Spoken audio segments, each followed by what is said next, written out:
Practice set वगैरह घर पे जाके हल करते हैं कहीं मिलते हैं प्रश्न, नोट से भी मिलते हैं या जो लेक्चर वगैरह दे रहा हूँ उससे प्रश्न मिल जाते हैं आपको ना। इतना बताया जा रहा है या जो शीट के माध्यम से आपको प्रोवाइड कराया जाएगा वो आपको किसी भी प्रैक्टिस सेट को हल करिए या विगत वर्षों के हल प्रश्न पत्र को आप हल करेंगे या एग्जाम हॉल में भी आपको प्रश्न देखने को मिलेगा नोट से, क्योंकि उसी प्रश्न को एनालिसिस करके पूरी तरह से समझ के कि आपके प्रश्न का लेवल क्या है, किस टाइप के प्रश्न पूछे जा रहे हैं, उसी टाइप से ही आपको यहाँ पर बताने का प्रयास करता हूँ। और ये ध्यान रखता हूँ कि आपके लगभग प्रश्न मोस्ट पॉसिबिलिटी है कि एग्जाम में मिलेंगे हमारे नोट से, ठीक है। एक काम आप लोग केवल किया करिए कि कमरे में जाके प्रैक्टिस जरूर किया करिए। उससे क्या होगा ना, प्रैक्टिस करने से देखिए फायदा क्या आप लोगों को होता है, जितना ज्यादा आप प्रैक्टिस करेंगे उतना ही ज्यादा आपको प्रश्न के प्रकृति पर दिमाग चोट करता है। मान लीजिए आपको ये नहीं पता है कि बीमारी किससे होती है, प्रैक्टिस कर लिए है, अब कम से कम मान लीजिए कि आपके सामने विकल्प जब आया एग्जाम हॉल में आप बैठे हैं और विकल्प आपको मिलेगा तो फायदा क्या होगा, कम से कम आप इतना तो कर सकते हैं कि ऐसे विकल्पों को हटा तो सकते हैं, ये तो नहीं ही होगा, हमने प्रैक्टिस सेट कर किया था इसका आंसर उसमें ये नहीं था, होगा कि नहीं, तो कम से कम ऐसे 2-3 ऑप्शन को हटा देगा तो आपका ऑप्शन चयन करना आसान हो जाएगा। इसलिए प्रैक्टिस को किया करिए, ठीक है। कमरे पे जाने पर खूब प्रैक्टिस किया करिए, ये आप लोगों के लिए ज्यादा लाभकारी होगा। आइए सेशन की शुरुआत करते हैं। पहला प्रश्न है, देखिए पहला प्रश्न दिया गया है कि पेड़ पौधों की पत्तियां होगी, इसे आप लोग करेक्ट कर लीजिएगा, पेड़ पौधों की पत्तियां हरी दिखाई देती हैं, ठीक, तो क्यों ऐसा होता है कि पत्तियां हरी दिखाई देती हैं, तो इसका आंसर क्या होगा, ये आंसर होगा। चलिए सभी लोग इसे एक का सहमत है, चलिए हम ये कह रहे हैं परावर्तन, ठीक है। ये प्रश्न आने की पूरी तरह से संभावना है आपके एग्जाम में, आप देखेंगे तो विगत वर्ष में कहीं न कहीं ये प्रश्न पूछा गया है, ठीक है। इसका आंसर सही कर लीजिए, परावर्तन के कारण होता है और कैसे होता है ये आप समझ लीजिए, और हम अपवर्तन से और प्रतिकिरण से भी कुछ चीजों को आपको बताएंगे, ठीक। देखिए परावर्तन के कारण कैसे होता है इसे आप लोग समझ लीजिए।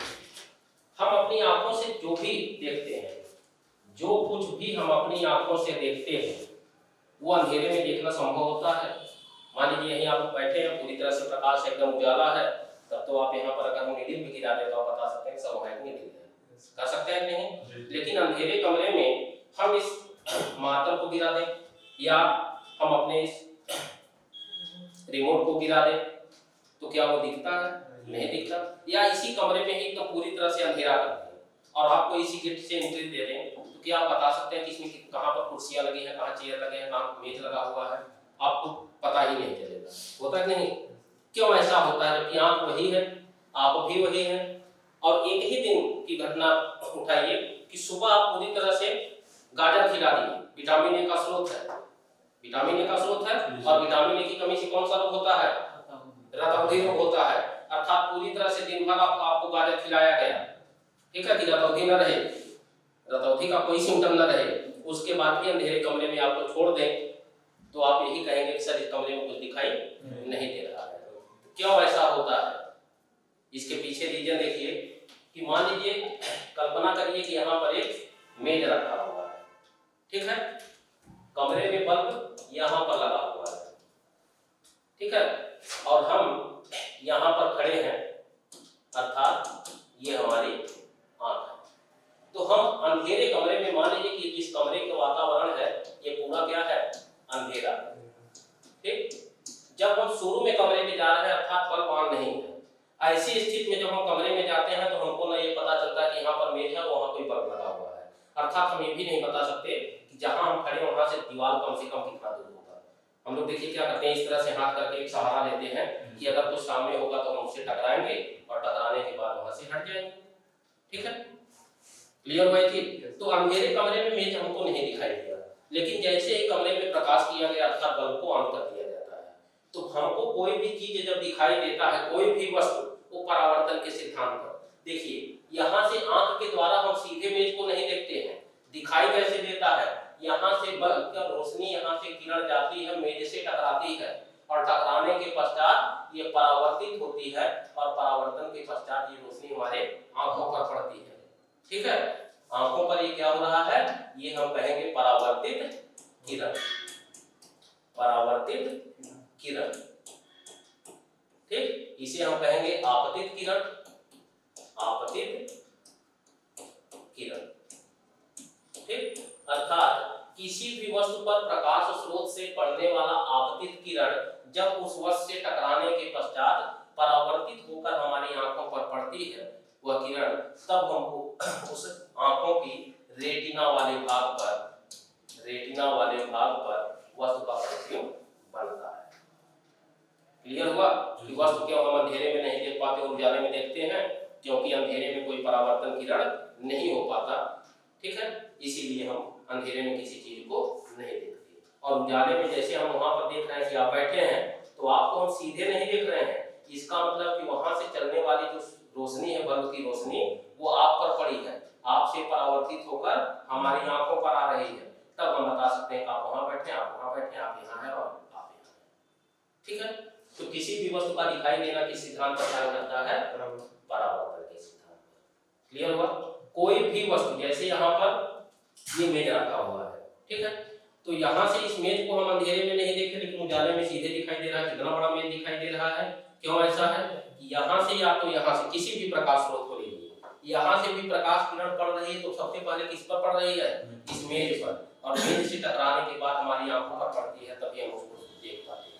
ठीक है, इसे और स्पष्ट करने के लिए हम एक ऐसा उदाहरण दे रहे हैं, जैसे कभी कभी आप पूरी तरह से प्रकाशित कमरा रहता है, पूरा प्रकाशित कमरा है, पूरा प्रकाशित, लेकिन उसी में कहीं एक नीडल गिरा रहता है और आपसे कहा जाता है कि नीडल है या कोई सिक्का गिरा हुआ है।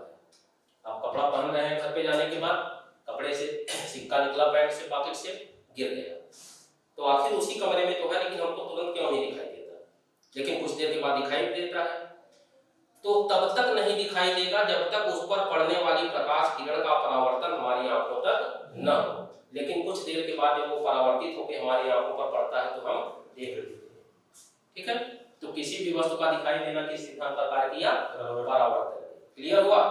अब यहाँ से देखिए दूसरा प्रश्न इसी परावर्तन में भी समझ लीजिए कि किसी भी वस्तु का प्रतिबिंब हमारी आंखों के किस भाग पर बनता है, रेटिना पर, और जो प्रतिबिंब बनता है कैसा होता है, उल्टा होता है। ऐसा प्रतिबिंब होता है उल्टा, और उल्टे प्रतिबिंब की जो प्रकृति होती है वो क्या होती है, वास्तविक होती है। ठीक, जहां भी उल्टा प्रतिबिंब बनेगा वो किस प्रकार का बनेगा, वास्तविक बनेगा। क्लियर हुआ? यहाँ तक की चीजों में कोई दिक्कत? ये दूसरा प्रश्न आप रेटिना से याद रखिएगा। पहला प्रश्न तो यही है कि किसी भी वस्तु का दिखाई देना किस सिद्धांत पर कार्य करता है, परावर्तन के सिद्धांत पर। वस्तु का प्रतिबिंब कहाँ बनेगा, रेटिना पर। प्रतिबिंब की प्रकृति कैसी होती है, वास्तविक होता है, और ये कैसा होता है तो उल्टा। ठीक है, क्लियर? और अगर इसके आकार की बात किया जाए कि प्रतिबिंब का आकार कैसा होगा, तो प्रतिबिंब का आकार वस्तु से छोटा होता है, हमेशा छोटा ही प्रतिबिंब बनेगा, ध्यान रखिएगा। ठीक, ये तीनों प्रश्न समझ में आए। अब इसी से एक प्रश्न हम आपको बता रहे हैं, जो एक प्रश्न दिया गया है, इस पर हम लोग चर्चा करते हैं कि ये कैसे परावर्तन के सिद्धांत पर कार्य करता है।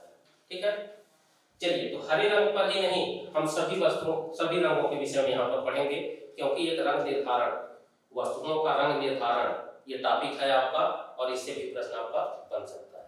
इसे भी यही समझ लीजिए, जैसा कि ये टॉपिक आपका वही है, वस्तुओं के रंग के निर्धारण। ठीक है, बताइए, साधारण सा प्रश्न है, सूर्य के प्रकाश में कुल कितने रंग की किरणें होती हैं? 7 रंग की किरणें होती हैं। क्लियर है? लेकिन 7 रंग की किरण क्या हमको अलग अलग दिखाई देती है? जब धनुष बनता है तब ना, क्या हमेशा धनुष है? धनुष तो हमेशा बनेगा नहीं। जब हम साधारणतः सूर्य की रोशनी को देखते हैं तो किस रंग का दिखाई देता है, ये भी प्रश्न ध्यान रखिएगा। तो ये कैसा दिखाई देता है? सफेद रंग की किरण दिखाई देती है। क्यों ऐसा होता है? क्योंकि जब 7 रंगों को आपस में मिला दिया जाता है तो सम्मिलित प्रभाव किस रंग का हो जाता है? सफेद। ये भी प्रश्न याद रखिएगा। जितने चीज पर यहाँ पर मैं चर्चा कर रहा हूँ सबके रीजन और सभी पर प्रश्न बनेंगे। अर्थात सूर्य प्रकाश में कुल रंगों की संख्या 7, सातों रंगों को आपस में मिलाने का सम्मिलित प्रभाव किस रंग का हो जाता है? सफेद। अर्थात सूर्य की रोशनी हमको सामान्यतः किस रंग की दिखाई देती है? सफेद। तो सफेद क्यों दिखाई देती है? क्योंकि मान लीजिए यहाँ से सूर्योदय हुआ और यहाँ से जो किरण निकल रही है किरण पुंज के रूप में निकल रही है, अर्थात इसमें सातों रंग एक साथ समाहित हैं। तो सातों रंग एक साथ समाहित हो जाएंगे तो किस रंग का हो जाएगा? सफेद। तो दिखाई देती है सफेद रंग की। लेकिन जब वह किरण किसी भी वस्तु से टकराती है, अब यहाँ पर हम उदाहरण 3 प्रकार से ले रहे हैं। एक है हरा, जो कि प्रश्न के अकॉर्डिंग ले रहा हूँ, दूसरा है काला और तीसरा ले रहा हूँ सफेद। हो सकता है मेघ सफेद रंग का दिखाई दे, हो सकता है मेघ हरे रंग का दिखाई दे, या पेड़ पौधे की पत्तियां हरी दिखाई देती हैं, और ये भी हो सकता है कि वस्तु का रंग काला। ठीक है, यहाँ मैं हरे रंग से संबंधित चीजों पर केवल चर्चा कर रहा हूँ प्रश्न के अकॉर्डिंग, लेकिन इस हरे रंग की जगह पर आप कुछ भी लिख सकते हैं, लाल भी लिख सकते हैं, और कौन सा लिख सकते हैं? बैगनी भी लिख सकते हैं। अर्थात सूर्य के प्रकाश में जो 7 रंग है उस सातों रंगों में से किसी को भी चयन कर सकते हैं। ठीक है, बैगनी, नीला, जामुनी, नारंगी, पीला, हरा, लाल, किसी भी रंग को आप रख सकते हैं। ठीक है, हरा तो केवल इसलिए रखा गया प्रश्न को समझने के लिए। ठीक, इसी हरा की जगह लाल भी समझा दे रहा हूं अभी। तो देखिए यहां से सूर्य की किरण निकलती है, यहां पर हम खड़े, ये हमारी आंख है। अगर सूर्य के प्रकाश से जब सीधे आपतित किरण जाती है तो सातों रंग एक साथ जा रहे हैं, अर्थात किस रंग की जा रही है? सफेद रंग। ठीक है, लेकिन वस्तु से टकराने के बाद संभावना ये बनती है कि कभी कभी केवल एक ही रंग वहां से परावर्तित होगा, केवल एक रंग, और वस्तु जिस रंग के प्रकाश को परावर्तित करता है उसी रंग का वह दिखाई देने लगता है।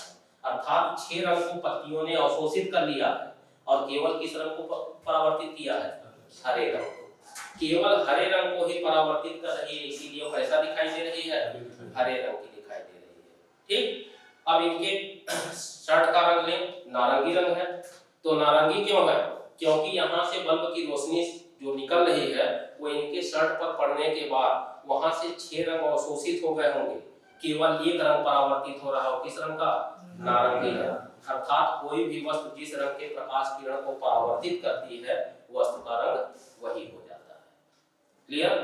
आप हरे रंग के शर्ट को पहने हैं तो हरा रंग क्यों दिखाई दिया हमको?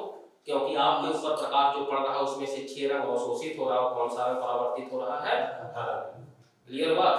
तो किसी भी वस्तु के रंग का निर्धारण किस सिद्धांत पर करते हैं? परावर्तन। ठीक, क्योंकि रंग का निर्धारण उसी से होगा जब हम वस्तु को देखेंगे, और देखना ही परावर्तन के सिद्धांत पर है, इसलिए किसी भी वस्तु के रंग का निर्धारण भी किस सिद्धांत पर करेंगे? परावर्तन। ठीक, और किस रंग की दिखाई देगी? तो जिस रंग के प्रकाश किरण को क्या करेगी? परावर्तित। जिस रंग के प्रकाश किरण को परावर्तित करेगी वही रंग उसका हो जाता है। याद रहेगा ना? कोई दिक्कत? अब हम बात कर रहे हैं कि काला कब दिखाई देता है और सफेद कब दिखाई देता है। ठीक है, तो यहाँ से देखिए काले रंग पर चर्चा करते हैं।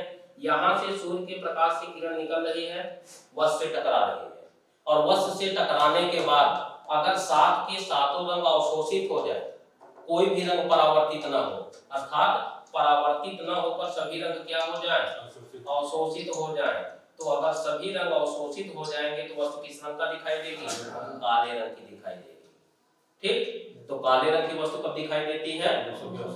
जब इस सभी रंगों को अवशोषित कर देती है। ठीक, और सफेद कब दिखाई देगी?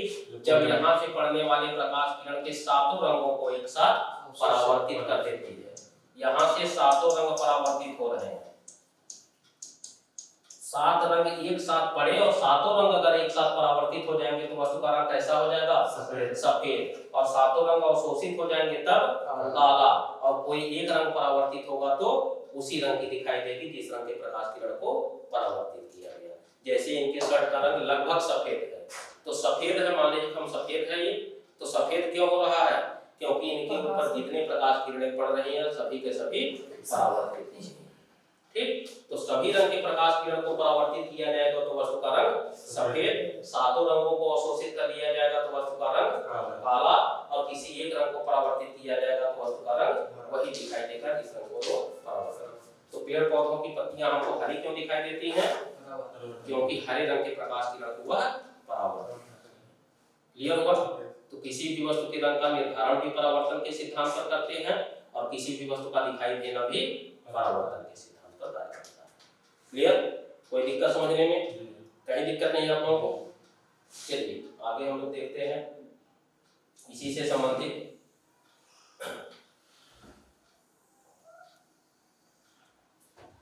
प्रकीर्णन से क्या होता है। देखिए इस पर हम लोग चर्चा करते हैं, इसका भी एक प्रश्न आपसे पूछा जाएगा। प्रकीर्णन के कारण आकाश का रंग नीला होता है, आकाश का रंग नीला होता है, ठीक। और क्या होता है? सूर्योदय के समय और सूर्यास्त के समय लाल होता है। सूर्योदय और सूर्यास्त इन दोनों टाइम पे सूर्य का रंग कैसा दिखाई देता है? लाल। सूर्य का रंग लाल। तो ये किसके कारण होता है? क्लियर हुआ? तो प्रकीर्णन के कारण हमको आकाश का रंग कैसा दिखाई देगा? नीला, और सूर्योदय सूर्यास्त के समय सूर्य का रंग लाल, ठीक है। प्रकीर्णन को समझा देते हैं, पूछा नहीं जाएगा, यही दो उदाहरण याद रखिएगा। प्रकीर्णन में समझा देता हूँ ऐसा होता है, ठीक है। लेकिन कुछ छोटे छोटे प्रश्न हैं जो आपसे पूछे जा सकते हैं कि प्रकीर्णन क्यों, मतलब किस रंग का ज्यादा होता है, किस रंग का कम होता है, प्रकीर्णन किस पर निर्भर करता है, ये कुछ छोटे छोटे प्रश्न हैं, ठीक है। तो केवल उन्हीं प्रश्नों पर चर्चा कर रहा हूँ मित्रों को, ठीक है। बाकी डिटेल से पढ़ाया जाएगा आपको पूरा का पूरा। यहाँ मैं प्रकीर्णन को समझा दे रहा हूँ, जो आपके प्रश्न आएंगे नहीं प्रकीर्णन कैसे होता है, क्यों होता है, ठीक है। अब देखिए यहाँ से सूर्य का प्रकाश आ रहा है और ये हमारी पृथ्वी का वायुमंडल दिया गया है, पृथ्वी का वायुमंडल, ठीक है। सूर्य प्रकाश जब तक वायुमंडल में प्रवेश नहीं किया है, कहां पर है? निर्वात में। कल हमने आपको बताया था कि अर्थात यहाँ पर वायुमंडल अनुपस्थित। तो जब वायुमंडल की अनुपस्थिति में सीधे आ रहा है, इसके साथ कोई छेड़छाड़ नहीं हुआ है, ठीक। लेकिन जैसे ही प्रकाश पृथ्वी के वायुमंडल के एरिया में प्रवेश किया तो वहां पर वायुमंडल में हम ये भी जानते हैं कि छोटे छोटे क्या होते हैं? ये धूल के कण होते हैं, धूल के कण। कभी आप कमरे में देखिए छोटा सा रोशनदान लगा रहता है तो उससे जो प्रकाश आती है उसमें देखिए छोटे छोटे धूल के कणों को स्पष्ट दिखाई दिखता है नहीं? धूल के कणों से जब ये प्रकाश किरणें टकराती है, जब यहाँ से इनसे अब टकराहट होगी, इनसे भी टकराया, फिर यहाँ आया, इससे भी टकराया, इससे भी टकराया, इससे भी, तो धूल के कणों के टकराने के पश्चात ये आपस में क्या होती है? फैल जाती है, ठीक है। और फैलने की इसी घटना को क्या कहते हैं? प्रकीर्णन कहते हैं। प्रकीर्णन का तात्पर्य होता है बिखरना। प्रकीर्णन का क्या होता है? बिखरना, अर्थात सातों रंग धूल के कणों से टकराने के कारण आपस में बिखरकर फैल जाते हैं। तो जिस प्रकाश किरण का प्रकीर्णन ज्यादा होगा वो ज्यादा एरिया में फैलेगा, और जिसका प्रकीर्णन कम होगा वो नहीं फैलेगा, ठीक है। तो यहाँ पर दूसरा प्रश्न आप समझिए, प्रकीर्णन समझने में क्या होता है? प्रकीर्णन का मतलब धूल कणों से टकराकर प्रकाश का फैलना, ठीक है। अब यहाँ से जो प्रश्न होगा उस पर ध्यान दीजिए कि प्रकीर्णन निर्भर किस पर करता है? प्रकीर्णन की निर्भरता, तो प्रकीर्णन निर्भर करता है प्रकाश किरण के तरंग दैर्घ्य पर। ये पहला प्रश्न आपका पूछा जाएगा कि किसी भी प्रकाश के किरण का प्रकीर्णन किस पर निर्भर करता है? प्रकाश किरण के तरंग दैर्घ्य पर, ठीक है। अब यहाँ से ध्यान दीजिए, दूसरा प्रश्न, ये तो पहला क्लियर हो गया कि किस पर निर्भर करेगा, तो आप बताएंगे तरंग दैर्घ्य पर, ठीक है। तो यहाँ तरंग दैर्घ्य सभी रंग के प्रकाश के लिए अलग अलग होता है, सभी एक समान तरंग दैर्घ्य की किरणें नहीं होती, अलग अलग तरंग दैर्घ्य की किरणें होती हैं, ठीक है। अब यहाँ से लीजिए लाल रंग का जो तरंग दैर्घ्य होता है, लाल रंग का तरंगदैर्घ्य ये सबसे कम होता है, दूसरा प्रश्न याद रखिएगा, सबसे कम होता है और बैगनी सबसे ज्यादा होता है और दूसरे पर नीला। इसका तरंगदैर्घ्य क्या होता है, सॉरी ये सबसे अधिक होगा, ये सबसे अधिक होगा और बैगनी और नीले रंग का तरंगदैर्घ्य सबसे कम होगा। अर्थात सबसे कम तरंगदैर्घ्य अगर पूछा जाए तो किस रंग को लगाएंगे, बैगनी का, और उसके बाद पूछा जाए नीले का। ठीक है, अब जब जिसका तरंगदैर्घ्य सबसे कम होता है उसका प्रकीर्णन क्या होता है, सर्वाधिक होता है। अर्थात कम तरंगदैर्घ्य वाली किरणें ज्यादा प्रकीर्णित होती हैं और अधिक तरंगदैर्घ्य वाली किरणें कम प्रकीर्णित होती हैं। ठीक है, तो ये प्रश्न आपसे पूछा जाएगा। अब अगला प्रश्न पहला तो यही हो गया कि प्रकाश किरण का प्रकीर्णन किस पर निर्भर करेगा, तरंगदैर्घ्य पर निर्भर करेगा। दूसरा प्रश्न होगा कि सबसे ज्यादा तरंगदैर्घ्य किस प्रकाश का होगा, लाल का, और सबसे कम तरंगदैर्घ्य किस प्रकाश का होगा, बैगनी का, और उसके बाद नीले का। क्लियर, कोई दिक्कत समझने में, कहीं कोई दिक्कत नहीं है ना? चलिए अब आगे देखते हैं हम लोग, ये सबसे कम और सबसे ज्यादा ये प्रश्न आपसे पूछा जाएगा। तो अब दूसरा प्रश्न होगा कि बैगनी और नीले रंग का प्रकीर्णन ज्यादा क्यों होता है, तो क्या बताएंगे, क्योंकि उसका तरंगदैर्घ्य कम होता है, और लाल रंग का प्रकीर्णन सबसे कम होता है तो इसका तरंगदैर्घ्य ज्यादा होता है। तो जिसका तरंगदैर्घ्य ज्यादा होगा वो कम फैलती है और जिनका तरंगदैर्घ्य कम होगा वो अधिक फैलती है। तो यहाँ से देखिए बैगनी रंग और नीला रंग जो होता है यहाँ से जब टकराती है तो इनका फैलाव ज्यादा होता है, इसीलिए आसमान में नीला रंग ज्यादा एरिया में फैल जाता है और आकाश का रंग कैसा हो जाता है, नीला हो जाता है। ठीक, दूसरी चीज इसे भी समझिए कि सूर्योदय और सूर्यास्त के समय लाल रंग का सूर्य क्यों दिखाई देता है। तो ध्यान रखिएगा, अगर हम एक उदाहरण दें आपको कि एक शीशी दें जिसमें दो प्रकार के रंग को भर दें, एक में हमने बैगनी रंग भरा है और एक वाटर में लाल रंग भरा है। ठीक है, दोनों लिक्विड फॉर्म में आपको दिया गया है। अब हम आपको कह दें कि यहाँ से नीले और लाल रंग को एक साथ गिराइए, दोनों को धरती पर एक साथ गिरा दीजिए। ठीक है, तो कौन सा मतलब रंग ज्यादा दूर तक जाएगा, ज्यादा दूर तक कौन जाएगा, लाल वाला। क्यों ऐसा होता है, क्योंकि नीला रंग तो फैल गया और जो ज्यादा एरिया में फैल जाएगा तो क्या होगा, उतने ही दूर में, जैसे नीला रंग यहाँ से लिए तो यहाँ से जब ये जा रहा है तो जब पूरा का पूरा यहीं पर फैल जाएगा, पूरा लिक्विड क्या हुआ, इतने ही एरिया में पूरा खत्म हो गया आपका, क्योंकि फैल के वो खत्म हो गया।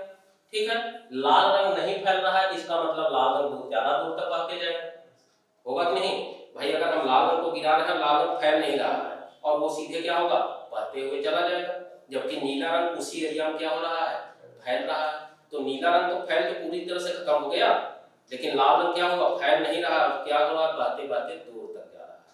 तो जो रंग नहीं फैलेगा वो ज्यादा दूर तक जाएगा और जो रंग फैल जाएगा वो कम दूर तक ही रहेगा। तो लाल रंग का प्रकीर्णन न होने के कारण, अर्थात कम होने के कारण, वो दूर तक के एरिया को कवर करता है और इसीलिए हमको दूर से ही सूर्य का रंग कैसा दिखाई देता है, लाल। क्लियर, और आकाश का रंग नीला, और दोनों किस घटना के कारण है, प्रकीर्णन के कारण। ठीक, कोई दिक्कत? इसी से अब संबंधित तीसरा उदाहरण भी याद रखिए, ये दोनों भी पूछा जा सकता है और तीसरा एक और आपसे पूछा जा सकता है कि जो खतरे का संकेत होता है, जैसे आप चौराहे पर जाते हैं तो चौराहे पर जाते हैं तो देखते हैं सिग्नल बना रहता है।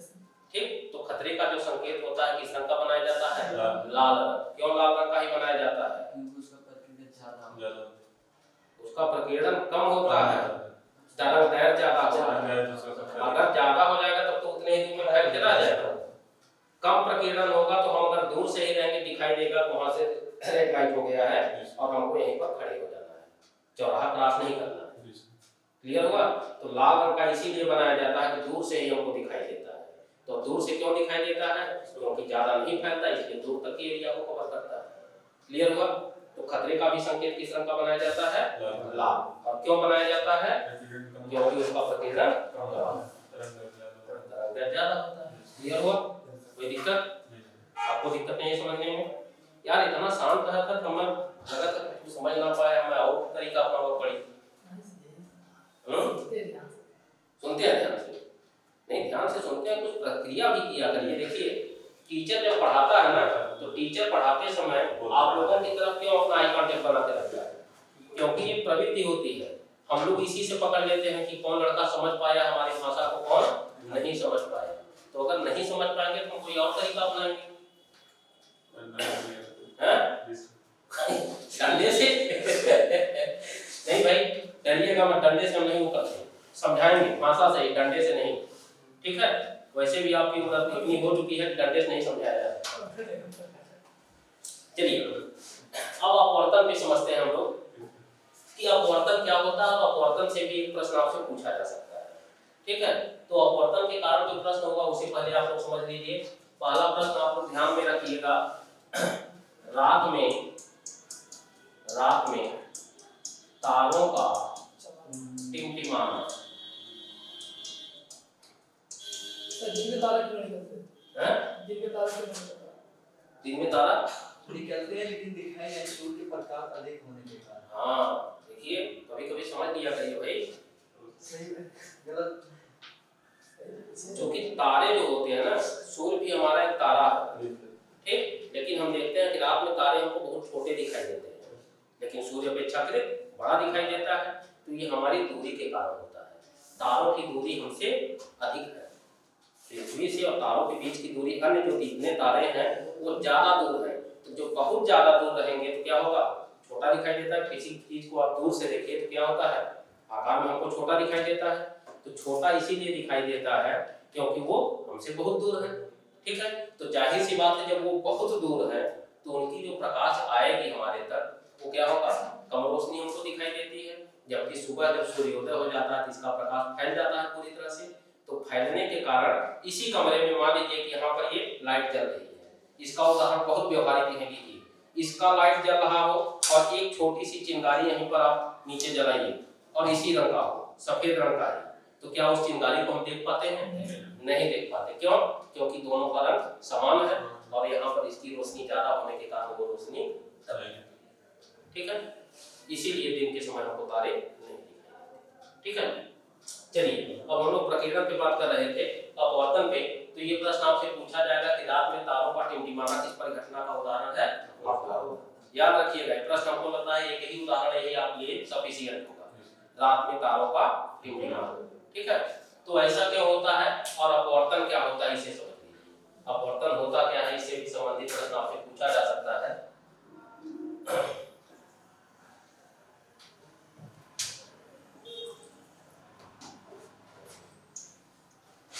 अपवर्तन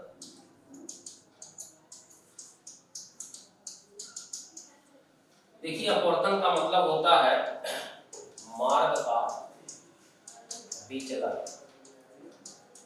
मार्ग का विचलन, ठीक है। अर्थात राह भटक जाना, अपने राह से भटक जाना, वही क्या होता है, अपवर्तन होता है। तो देखिए, जो सूर्य की किरणें होती हैं, सूर्य की किरणें, या हम कह सकते हैं प्रकाश की किरणें, यहाँ पर सूर्य की किरणें, यहाँ पर प्रकाश की किरण, अर्थात सभी प्रकाश की किरणें, ये जो चलती हैं ये सीधी रेखा में हमेशा चलती है, ठीक है। जैसे अगर हम सूर्य को इस तरह से बनाते हैं, कॉपी में लिख लिया, किताब में, अपने कॉपी में ड्रा करते होंगे आप लोग, या किताबों में जहाँ छपा रहता है, इस तरह से देखिए उसकी रोशनी को निकलते हुए दिखाया जाता है कि नहीं। इसका मतलब क्या है, इसका मतलब है कि इससे कितनी रोशनी निकल रही है, ये एक सीधी रेखा में, चारों तरफ तो फैल रही है लेकिन एक सीधी रेखा में, अर्थात इस रोशनी को अगर हम देखें तो यह किरण सीधे इसी मार्ग का अनुसरण करते हुए आगे बढ़ेगी। यह किरण जाएगी तो क्या होगा, सीधी रेखा में, अर्थात सभी किरणें चारों दिशाओं में जाती हैं लेकिन सीधी रेखा में ही जाती है, ठीक है। अर्थात प्रकाश किरणें का जो गमन पथ होता है कैसा होता है, सरल रेखी मार्ग होता है या सीधी रेखा होती है, ठीक। अब यहाँ ध्यान दीजिए, हम बात करेंगे माध्यम। माध्यम दो प्रकार का यहाँ लेंगे, एक होगा सघन माध्यम और दूसरा होगा विरल, सघन और विरल, ठीक है। सघन माध्यम किसे कहते हैं और विरल माध्यम किसे कहते हैं? एक स्थान से दूसरे स्थान तक माध्यम वो तो स्थान पे बाद में जाएंगे, पहले तो माध्यम में रहेंगे। जैसे कोई चीज है, हाँ वो चीज जैसे आर पार दिखे तो पारदर्शी हो जाएगा ना। चलिए समझिए, कोई दिक्कत नहीं, बहुत बढ़िया प्रयास है आपका, इसको हम लोग समझने का प्रयास करते हैं। देखिए सघन का मतलब होता है घना, सघन का मतलब क्या होता है? घना, ठीक। अर्थात जिसका घनत्व ज्यादा होगा उसको हम क्या कहेंगे? सघन। और विरल का मतलब क्या होता है?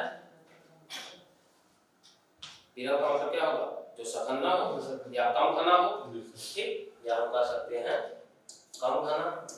जैसे इस कमरे का उदाहरण अगर हम लें या इस बस का उदाहरण लें, जब बस आकर आपके स्टेशन पे खड़ी हो रही है और मान लीजिए पूरी तरह से बस खाली है, तो उस बस को हम क्या कहेंगे? सघन माध्यम कहेंगे, विरल। विरल होगा ना, क्योंकि भाई कोई नहीं बैठा है, पूरी तरह से खाली है। तब तो आपके पास स्वतंत्रता है, इस सीट पे भी बैठ सकते हैं, उधर भी बैठ सकते हैं, वहां भी बैठ सकते हैं, या कूद के भी कहीं कहीं जा सकते हैं, क्योंकि पूरा खाली है, आपके पास पूरा विकल्प बचा हुआ है। लेकिन बस पूरी तरह से जितनी सीटें हैं पूरी भरी हो और साथ ही साथ उसमें स्टैंडिंग भी हो, कुछ लोग खड़े भी हो कैटेगरी में, जो दोनों सीटों के बीच में जगह रहता है उसमें खड़े भी हो, तो क्या हो जाएगा? सघन। क्यों? क्योंकि पूरी तरह से भरी हुई है, पूरा घना हुआ है, ठीक है। तो सघन माध्यम में आप आसानी से जा सकते हैं कि विरल माध्यम में? विरल माध्यम में आसानी से जाएंगे, ठीक है। और दूसरी चीज, सघन माध्यम में क्या होगा? आप जब भी मान लीजिए कि उस सीट पे एकदम पीछे वाली सीट, आप बस में चढ़ रहे हैं और ये देख रहे हैं कि पीछे वाली सीट एकदम खाली है, पीछे वाली सीट खाली है, लेकिन स्टैंडिंग भी है, लेकिन वो खाली है, हो सकता है कि जितने यात्री स्टैंडिंग में हो पीछे वाली सीट पे ना बैठना चाहते हो, जो भी कारण हो, लेकिन आप जब बस में चढ़ रहे हैं ये देख रहे हैं पीछे वाली सीट पूरी तरह से खाली है और आप जाना चाहते हैं पीछे वाली सीट पर, तो बस में चढ़ने के लिए बाद आप क्या करते हैं? या तो यात्रियों से रिक्वेस्ट करते हैं भैया थोड़ा सा जगह दीजिए, पीछे जाना है, ठीक, या तो क्या करते हैं उसी में थोड़ा थोड़ा इस तरह से चलते हैं कि नहीं, थोड़े थोड़े जगह में। लेकिन आपका मार्ग कैसा रहता है? सीधा रहता है। आप ऐसा नहीं कि धक्का देते समय इधर से उधर ऐसे मुड़ के नहीं जा सकते, आप एकदम सीधे सीधे एकदम जाएंगे, बवाल हो जाएगा ना, बवाल से बचिए, तो एकदम सीधा जाते हैं ना, ठीक। लेकिन जब आपका बस पूरी तरह से खाली रहता है क्या करते हैं? चाहे जैसे आप चले जाते हैं, हो सकता है कि आप सीधे रास्ते से न जाके इस सीट से उस सीट, उस सीट से उस सीट, और फिर पीछे जाने से पहले इधर वाले सीट पे भी आ गए और इधर से कूद के फिर उधर होता है नहीं। इसका मतलब है जब कोई प्रकाश सघन माध्यम से विरल माध्यम में प्रवेश करता है तो अपने मार्ग से क्या होगा? विचलित होगा, होगा कि नहीं? अब इसे आप समझिए, ये लकीर जो है ए और बी, ऊपर के माध्यम को कह रहा हूं मैं सघन माध्यम और नीचे के माध्यम को मैं कह रहा हूं विरल माध्यम। अर्थात यहाँ पर पूरी तरह से भरा हुआ माध्यम है। अब ये माध्यम क्या है? ये कह सकते हैं धूल के कण, धूल के कण और नीचे धूल के कण, ठीक है। अर्थात ऊपर वायुमंडल और नीचे वायुमंडल नहीं है या उसकी अपेक्षा कम है, ठीक है। इसका मतलब ये विरल हुआ कि नहीं? जिसकी अपेक्षा क्या हुआ? सघन है, ठीक है। और यह रेखा जो मैं खींच रहा हूं ये है सी डी, इसको हम कहते हैं अभिलंब रेखा, अभिलंब रेखा, ठीक है। ये काल्पनिक रेखा होती है, ये अभिलंब रेखा है और ये दो माध्यमों को पृथक करने वाली रेखा है, ठीक, क्लियर। ये हुआ हमारा सूर्य, ठीक। जब सूर्य की किरण यहाँ से पृथ्वी के वायुमंडल में प्रवेश करती है तो इसको कैसे जाना चाहिए? सीधी जानी चाहिए, लेकिन अब यहाँ से धूल के कण बिखरे हुए हैं, ठीक है। तो ऐसी स्थिति में अपनी जगह को बनाते हुए इस तरह से अभिलंब से एकदम सटते हुए पूरी तरह से अभिलंब की ओर झुकते हुए इस तरह से आ रही है, यहाँ तक आ रही है। लेकिन ये कैसे जा रही है? अभिलंब की ओर झुक के। क्यों? क्योंकि इसको भटकने के लिए कहीं पर जगह नहीं, हर जगह क्या है? धूल के कण। तो धूल के कण के कारण ये किसी भी दिशा में भटक नहीं सकती, अभिलंब से झुकते हुए सीधे आ रही है, क्लियर। और इसको जाना कैसे चाहिए? अगर इस तरह से आ रही है इसका मार्ग वास्तव में क्या होना चाहिए? सीधे होना चाहिए, सीधे निकल जाना चाहिए। लेकिन जैसे ही इसका माध्यम बदल जाता है अर्थात सघन से विरल हो जाता है, तो विरल होते समय इसके पास भी विकल्प हो जाता है, अर्थात ये सीधी रेखा में ना होकर अपने मार्ग से विचलित हो जाती है। और मार्ग के इसी विचलन को क्या कहते हैं? अपवर्तन। क्लियर? जी सर। अर्थात एक माध्यम से जब दूसरे माध्यम में प्रकाश किरण प्रवेश करती है तो अपने मार्ग से कुछ विचलित हो जाती है और मार्ग के इसी विचलन को हम अपवर्तन कहते हैं। समझ में आया अपवर्तन ना? कोई दिक्कत? इसी को उल्टा करके भी आप समझ सकते हैं। सेम डायग्राम को आप उल्टा कर दीजिए। अभी तक ए और बी की जो रेखा थी, ऊपर हमने क्या बनाया था? सघन। अब यहाँ पर क्या करते हैं? विलंब करते हैं और ये नीचे सघन करते हैं। यहाँ पर सूर्य प्रकाश है, ये रेखा हमारा सी और डी है, इसको हम क्या कहेंगे? अभिलंब रेखा। सेम वही फिगर है, जब बस इसी फिगर को हम पलट दिए। क्लियर? अब इससे समझिए, जब विरल माध्यम में ये जाएगा तो क्या होगा? अभी अभिलंब से दूर हटेगा। क्यों? क्योंकि पूरा विकल्प इसके पास है, पूरा जगह स्पेस खाली है, कहीं से भी गुजर सकता है। तो इस तरह से अभिलंब से दूर हटते हुए आ रही है और इसको जाना कैसे चाहिए? सीधे निकल जाना चाहिए। लेकिन इस माध्यम में धूल के कण होने के कारण अब ये क्या होगा?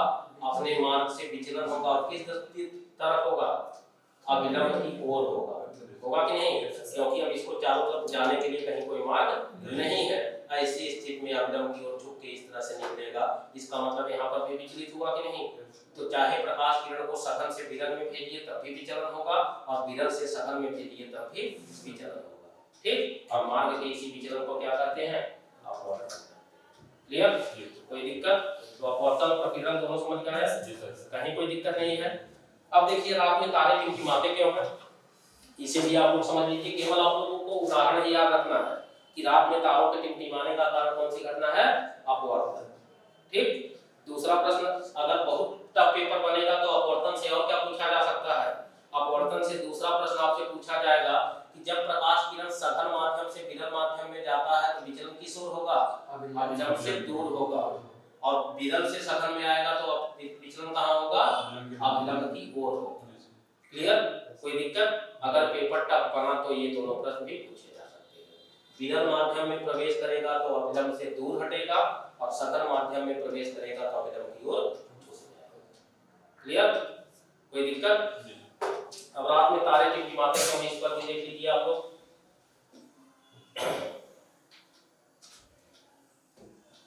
जहां दिक्कत हो मित्र समझने में तुरंत बताइएगा। ठीक है? तुरंत आप लोग बताइएगा, कहीं कोई कठिनाई नहीं होने देंगे। विज्ञान के विषय में आपको, साइंस के विषय में कहीं कोई कठिनाई नहीं होगी। ठीक है? चलिए, एक प्रश्न इससे भी आपको यही समझ लीजिए कि रात में तारे टिमटिमाते क्यों है, ये भी, और इसके अलावा एक जागृति का प्रश्न भी आप समझ लीजिए, ये भी आ सकता है। ये प्रश्न पूछा जा सकता है कि पृथ्वी के वायुमंडल में कुल कितनी परतें हैं? 5 परतें। वेरी गुड, बहुत बढ़िया। 9 परत कहाँ से लाया हो? हम नहीं बोलते। चार परत आओ, कहाँ से लेकर आए? हम नहीं बोलते। देखिए, 5 परतें हैं। कौन कौन परतें हैं? क्षोभ मंडल। अर्थात सीधे का मंडल क्या होता है? इसको कहते हैं क्षोभ मंडल। उसके बाद समताप मंडल। ठीक? उसके बाद मध्य मंडल। उसके बाद आयन मंडल और उसके बाद बहिर्मंडल।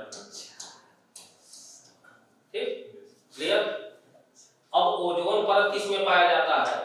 तो इसी समताप मंडल में ही क्या पाया जाता है? ओजोन परत पाया जाता है। इसीलिए समताप मंडल को ही ओजोन मंडल।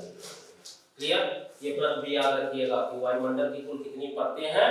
5। सबसे निचली परत कौन सी है? क्षोभ मंडल। और सबसे ऊपरी परत कौन सी है? बहिर्मंडल। बीच की मंडल को क्या कहते हैं? मध्य मंडल। अर्थात देखिए, आयन मंडल और बहिर्मंडल दो ऊपर हुए, क्षोभ मंडल समताप मंडल नीचे हुए, बीच में क्या आ रहा है? मध्य मंडल। सर, वायुयान इसमें होता है ना, ओजोन मंडल में? हैं? वायुयान जो होते हैं, हाँ, सब समताप मंडल या ओजोन मंडल में। ठीक है? अर्थात ये ध्यान रखिए कि समताप मंडल में ही हवाई जहाज क्यों उड़ते हैं। इसका कारण भी ध्यान रखिएगा, जितने प्राकृतिक घटनाएं होती हैं, जैसे वर्षा हुआ, तड़ी झंझा हुआ, चक्रवात हुआ, ये सब क्षोभ मंडल तक सीमित रहती है। ठीक? इसीलिए वायुमंडल को उड़ने के लिए समताप मंडल सबसे उपयोगी स्थान होता है। ठीक? क्लियर हुआ प्रश्न? तो ये प्रश्न पूछा जाएगा, देख लीजिए, ध्यान रखिए। ओजोन परत किसमें है? समताप में है, याद रहेगा। सबसे निचली परत छोट और सबसे ऊपरी परत बड़ी। क्लियर हुआ? कोई दिक्कत? अब ये जो पांचों परतें हैं इसे ध्यान रखिए, ये पांचों परतें एक समान नहीं है, अर्थात भिन्न भिन्न प्रकृति की हैं। कोई सघन है तो कोई विरल है, कोई सघन है तो कोई क्या होगा? विरल होगा। ठीक। अब यहाँ से ध्यान रखिए, जब सूर्य की किरणें इसमें से प्रवेश करेगी तो अगर मान लीजिए ऊपर का मंडल पूरी तरह से विरल माना जाए तो ये तो अविलंब से दूर आएगा। भाई ये अविलंब की रेखा है, काल्पनिक रेखा हम कल्पना करते हैं, तो शुरू में तो विरल माध्यम है तो क्या होगा? अविलंब से दूर जाएगा। ठीक। तो अगर ये विरल होगा तो इसकी अपेक्षा ये कुछ सघन होगा। ठीक, सघन होगा कि नहीं? तो यहाँ से जब आएगा तो ये क्या होगा? अब ये अविलंब की ओर झुक गया, फिर ये माध्यम इसको विरल मिल रहा है तो अविलंब से फिर दूर हट जाएगा, फिर जब इस माध्यम में प्रवेश करेगा तो अविलंब से झुक जाएगा, फिर अविलंब से दूर होगा, फिर अविलंब से झुक जाएगा। तो एक बार अविलंब से झुक रही है अविलंब की ओर और एक बार अविलंब से दूर हट रही है, इसीलिए ऐसा लगता है कि तारे हमको ट्विंकलिंग करते हुए नजर आते हैं, अर्थात एक बार जल रहे हैं और एक बार बुझ रहे हैं। ठीक है, तो ये पृथ्वी के वायुमंडल की परतों की विशेषता के कारण होती है, अर्थात सघन और विरल टाइप के वायुमंडल पाए जाते हैं, इसीलिए ऐसा होता है कि तारे कभी अविलंब से दूर चले जाते हैं और अविलंब से सट जाते हैं। क्लियर? तो इसी कारण हमको लगता है कि रात में तारे क्या हो रहे हैं? तो रात में तारों का टिमटिमाना किस परिघटना का उदाहरण है? क्लियर? याद हो गया? चलिए, तो इस प्रकार से देखिए, प्रकाश से संबंधित जितने भी संभावित प्रश्न बन सकते थे वो पूरा का पूरा एक प्रकार से देखिए यही प्रश्न में हमने लगभग टॉपिक को आपको क्लियर कर दिया। प्रश्न एक ही है, टॉपिक पूरा हुआ कि नहीं? जो आपसे संबंधित चीजें हैं, बाकी चीजों को भी हम ऐसे बताते रहेंगे, जहाँ जिस प्रश्न में जिसकी आवश्यकता रहेगी, जितने ऑप्शन रहेंगे उसी के अनुसार आपको पूरा का पूरा क्लियर करते रहेंगे। ये पूरा क्लियर हो गया ना? कोई दिक्कत किसी प्रश्न में? किसी को कोई दिक्कत नहीं है? सारे प्रश्न समझ में आ गए? प्रकीर्णन, अपवर्तन, परावर्तन, किसी को कोई दिक्कत नहीं है? जहाँ भी दिक्कत होगी नहीं तो तुरंत बताइएगा आप लोग। चलिए दूसरे प्रश्न की ओर हम लोग बढ़ते हैं। दूसरा प्रश्न दिया गया है, प्रति इकाई ऊर्जा की मात्रा सर्वाधिक होती है, बताइए कहाँ होती है? कोई बताएगा? आपका उत्तर है वसा, आपका कार्बोहाइड्रेट, आपका इन दोनों के बीच का है? चलिए इन दोनों के बीच का, आपका भी विटामिन आपका मान लें भाई। चार लोग, चार ऑप्शन है, इस तरह से पूरे कमरे का ऑप्शन इसी तरह से होगा भाई। कोई ये मारे, कोई बी मारे, सभी लोग आपस में झगड़ा कर लें कि सही किसका है।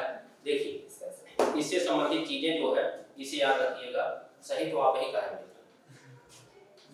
यहाँ पर रहा है प्रति इकाई, प्रति इकाई। तो प्रति इकाई का मतलब क्या होता है? एक इकाई। ठीक, अर्थात जब दोनों की मात्रा को समान रखें, ठीक है, तो उसको हम कहते हैं प्रति इकाई। और यूनिट में भी हमको क्या रखना है? 1 ग्राम चाहे 1 किलोग्राम, जो भी रखें एक ही रखना है। अगर मात्रा को किलोग्राम में रखने तो दोनों को किलोग्राम में बदलेंगे, अगर एक को ग्राम में रखना है तो दूसरे को भी ग्राम में रखेंगे। ठीक है, इसका मतलब है कि 1 ग्राम हम वसा ले लें, क्योंकि यहाँ प्रति कहा गया एक ही लिया जाएगा 1 ग्राम, और यहाँ पर उसी की मात्रा के बराबर हम 1 ग्राम कार्बोहाइड्रेट लेते हैं। 1 ग्राम वसा और 1 ग्राम कार्बोहाइड्रेट। ठीक है, तो अब ऐसी स्थिति में सबसे ज्यादा ऊर्जा कहाँ है? ये बहुत इंपॉर्टेंट प्रश्न है मित्र, इसे ध्यान से देखिएगा। यहाँ पर है 1 ग्राम वसा में ऊर्जा की मात्रा होती है 9.3 कैलोरी। कितनी होती है? 9.3 कैलोरी। और यहाँ 1 ग्राम कार्बोहाइड्रेट में जो ऊर्जा की मात्रा होती है 4.2 कैलोरी। तो सबसे ज्यादा कहाँ हुआ? वसा में, याद रखिएगा। तो सबसे ज्यादा प्रति इकाई ऊर्जा की मात्रा सर्वाधिक कहाँ है? वसा में। एक प्रश्न आपको ये भी याद रखना है, दूसरा ये भी याद रखना है कि 1 ग्राम वसा के सेवन से या 1 ग्राम वसा में ऊर्जा की मात्रा कितनी कैलोरी होती है? 9.3 कैलोरी होती है। प्रश्न बहुत इंपॉर्टेंट है दूसरा प्रश्न। ठीक, 1 ग्राम वसा में संचित ऊर्जा की मात्रा 9.3 कैलोरी। ठीक। और 1 ग्राम कार्बोहाइड्रेट में संचित ऊर्जा की कुल मात्रा 4.2 कैलोरी। दोनों प्रश्न समझ में आए? कोई दिक्कत? और शरीर में ऊर्जा उत्पादन करने वाले पोषक तत्व की बात अगर करेगा तो क्या क्या लगाएंगे? कार्बोहाइड्रेट भी लगाएंगे, वसा भी लगाएंगे और प्रोटीन भी लगाएंगे। ठीक है, अर्थात ऊर्जा उत्पादक पोषक तत्व कौन कौन से हैं? तो कार्बोहाइड्रेट, वसा और प्रोटीन। क्लियर? कोई दिक्कत? इसी पे आप लोगों को ध्यान में रखिएगा, कल हम आपको थोड़ा सा इसी पे चर्चा करेंगे। जब हम क्लासरूम में आएंगे तो आप लोग बता दीजिएगा कि सर पोषक तत्व या पोषण पे कुछ बता दीजिए। कुछ संबंधित प्रश्न आपके बचे हुए हैं यहाँ से, उसको भी क्लियर करेंगे। पोषक तत्व या पोषण, ठीक है। तो कल इससे संबंधित कुछ प्रश्न और आपको हम बताएंगे। ठीक, तो ये दोनों प्रश्न समझ में आ गया ना कि प्रति इकाई ऊर्जा की मात्रा सर्वाधिक कहाँ है? वसा में। और 1 ग्राम कितना, 1 ग्राम वसा में कैलोरी मात्रा कितनी है? 9.3। और 1 ग्राम कार्बोहाइड्रेट में कैलोरी मात्रा 4.2। याद रहेगा? चलिए कल कुछ पूछेंगे भी आप लोगों से, ठीक है। अब ऐसा मत करिएगा पूछने की तरफ से आप गायब मत लीजिए, ठीक है। देखिए पूछेंगे तो काफी चीजों को आपका जो है साहस बढ़ेगा। जो रिवीजन होगा तो होगा ही, कम से कम इसी बहाने आप कमरे पे जाके और बढ़िया तैयार करके आएंगे कि कहीं से भी पूछा जा सकता है, ठीक है। तो चलिए मिलते हैं कल के क्लास में। क्लास में कोई दिक्कत किसी को? समझ में आया सारी चीजें?